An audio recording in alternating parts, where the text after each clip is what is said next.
It says black guy voice. It says, Bill, my girlfriend and I have found a hot button issue between the two of us. She hates a black guy voice that I do when I make jokes. He goes, I'm not black and neither is she. When we started dating, I didn't really do it. But when we were playing Monopoly with one of my oldest friends and I started winning, once I was winning and my oldest friend was there, the old black guy voice made an appearance. I don't really say racist things. What does that mean, I don't really say racist thing?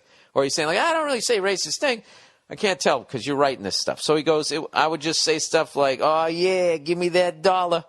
Or this is some serious cheddar right here. I'm not going to try to even do a fucking black guy voice here. A hacky one. He goes, I also showered my dog in $500 bills and rubbed it all over his body like I was like it was a party.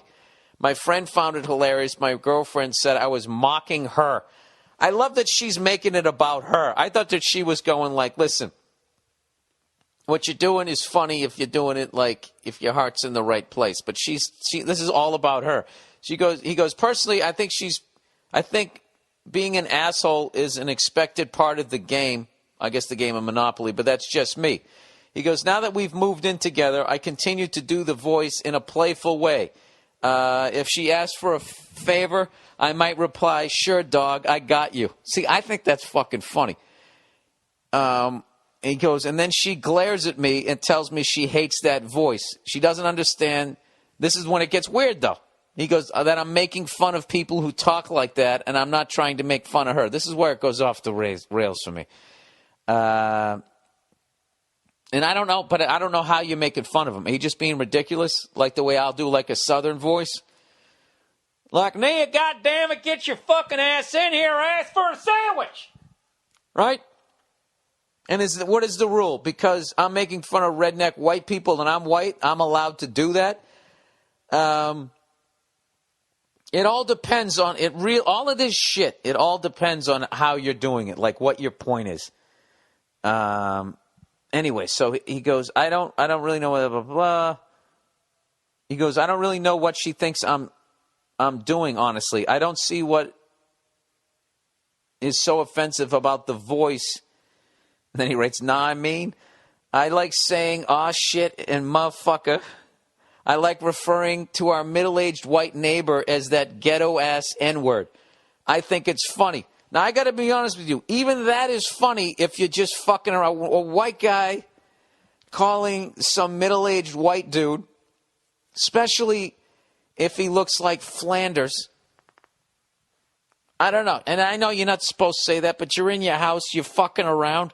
It's your world. It's your TV station. And I really think if you're not doing any of this maliciously, like that's funny. I think it's funny anyways, but I don't know where you're coming from with this, sir. Anyways, he goes, my question is, do you think I should stop doing the voice, or do I have the right to continue doing it? You obviously have a right to continue doing it. He goes, I don't consider it racist, and it's really just for laughs. As a comedian, I think you can appreciate that. Is my girlfriend being too touchy about it?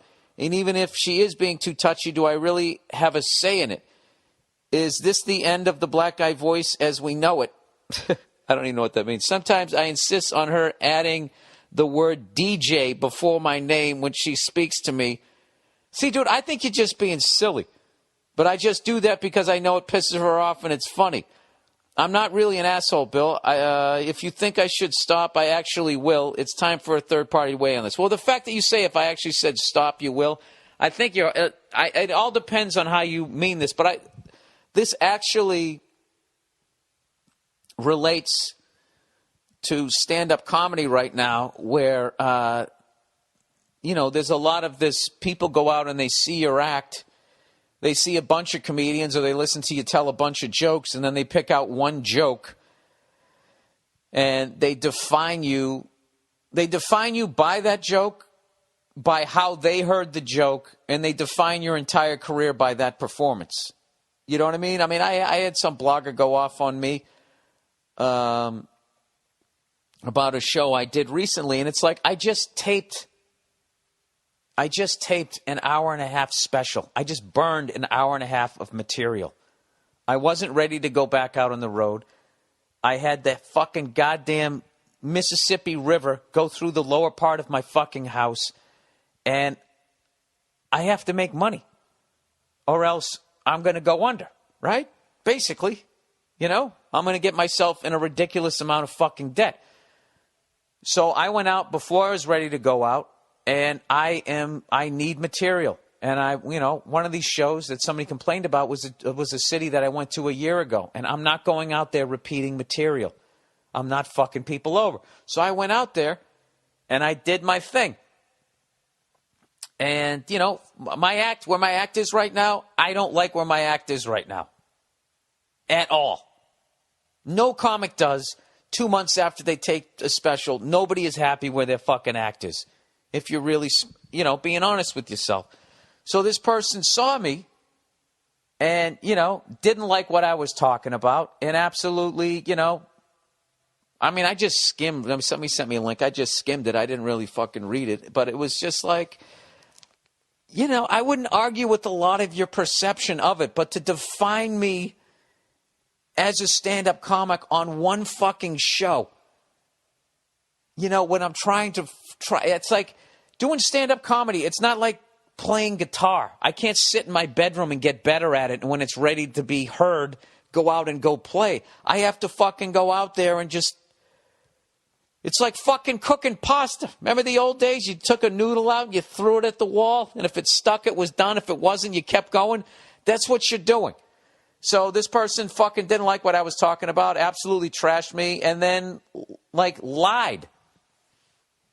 Completely either lied or was so wrapped up in how much they didn't like what I was talking about that they didn't see what happened. The show I did, I got a partial standing ovation, and they called me back out.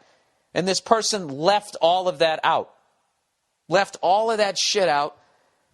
And was just like, he was a monster. He was saying horrible, It's just one of those things where if you're joking, if you're fucking joking, then, I don't think the other person, they can take it however they want to take it. But just because they decide to take it seriously doesn't mean that you now meant it. And that's sort of like that's kind of something that's going on. So what I would say is, as far as what you're doing is, if you're not a racist guy, if you don't have issues and you're just doing it because it's a funny character, and I get doing a character that drives your wife up the wall. The character you do, I will say, I don't drop the N-word, but I will say that I will do that type of slang, but what I do it is I do it in my voice, and I say it really seriously because it sounds absolutely grating to my wife, and it either really makes her laugh or it annoys the shit out of her. So, I don't know. I think that's part of being with somebody is you have to have something that you do that they find annoying and you find hilarious. So, I don't know. It all depends. I think it's funny that, actually, I can't even give her shit that she's making it about herself. That actually is kind of one for your side, that the way you're doing it isn't in a racist way, but she just doesn't like it. I don't know, dude. The last thing you want to do is take any sort of advice from me when it comes to fucking women, because the way that I grew up was basically if somebody didn't like something, you did it even more. It was that sort of sadistic, mean level of teasing. And for the longest time in my adult life, I didn't know where the line was. I used to have this running joke where when I was living with Robert Kelly way back in the day, he had a similar sadistic upbringing that was even worse than mine. And he was the only guy that I met that I can really think of that was further down that road that I was. And basically, when people would sit around, like when we were even at the cellar, when the trashing would start, a lot of times we would pick up where the game ended, would be our startup. Nah, maybe not at the cellar because it got pretty fucking mean. But generally speaking, we would, like where we started was the area that most people didn't even delve in that game. And that became like the running joke for a while, where people would tease the two of us at how we played that game, where someone would make fun of our shirt, and then we'd be like, yeah, at least my mom isn't dead. Like, we would take it to, we wouldn't even go that far, but they would make fun. So I actually had to learn to dial it back when it comes to stuff like that. So, like I said, I wouldn't listen to me because I am fucking damaged goods.